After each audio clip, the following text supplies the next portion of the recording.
नए तीवर के साथ आ रही है आपकी पसंदीदा मासिक पत्रिका दलित दस्तक। हमारा लक्ष्य है 1000 नए सब्सक्राइबर। आज ही लीजिए अपनी वार्षिक सदस्यता सिर्फ 1200 रुपए में।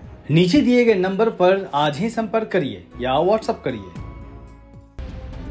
2024 में बेंगलुरु में आयोजित एक सम्मान समारोह में सिद्धारमैया ने कहा था, आप शिव कुमार के बारे में कुछ भी कहें, लेकिन इस बात से कोई इनकार नहीं कर सकता कि वह बहुत अच्छे ऑर्गेनाइजर हैं। डीके शिव कुमार यह क्षमता 2 बार दिखा चुके थे।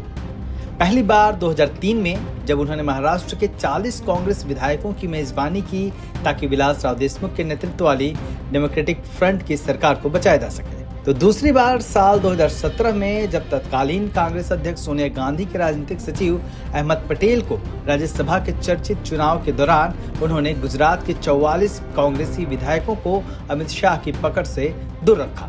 अहमद पटेल ने कांटे की टक्कर में यह चुनाव जीता और अमित शाह की पटेल को हराने की तमाम कोशिशों को डीके शिव कुमार ने नाकाम कर दिया। वही डीके शिव कुमार कर्नाटक के 25वें मुख्यमंत्री बनने जा रहे हैं।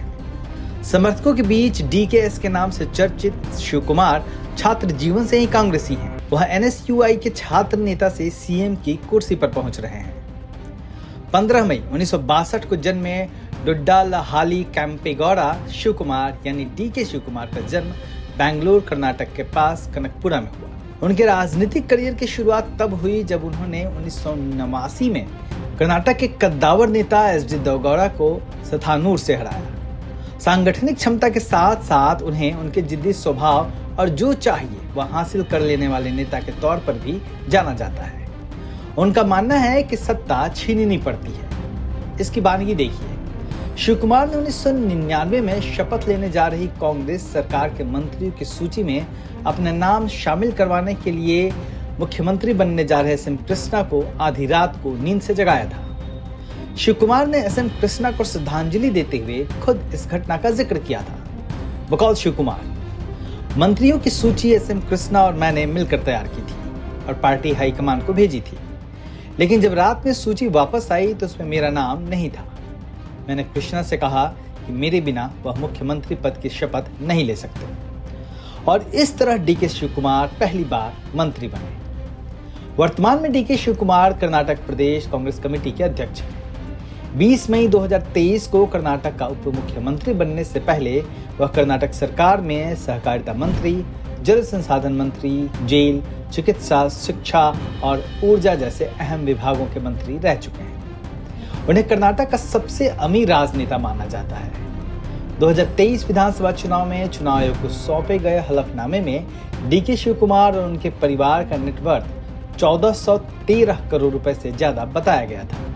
इसमें जमीन, सोना और मॉल तक शामिल हैं। शिव कुमार अपनी संपत्ति को छुपाते नहीं हैं। गुच्ची के स्कार्फ, रोलेक्स की घड़ियां, प्राडा के सनग्लासेस जैसे महंगे ब्रांड के शौकीन डीकेएस वकालीगा समुदाय से आते हैं। दक्षिण कर्नाटक की राजनीति में इस समुदाय का काफी मजबूत प्रभाव है। अमित शाह हो या भाजपा संगठन, वक्त पड़ने पर वह पार्टी के लिए किसी से भी भिड़ने से नहीं डरे, भले उन पर एजेंसियों ने छापा डाला या फिर उन्हें तिहाड़ में ही क्यों न रहना पड़ा हो। एक वक्त नई दिल्ली, बेंगलुरु, मैसूरू, चेन्नई और शिव कुमार के गृहनगर कनकपुरा में 67 जगहों पर 80 घंटे की छापेमारी हुई। इसमें 300 से ज्यादा अधिकारी शामिल रहे। तब इसे डीके शिव कुमार को तोड़ने की कोशिश के तौर पर देखा गया, लेकिन वह डिगे नहीं।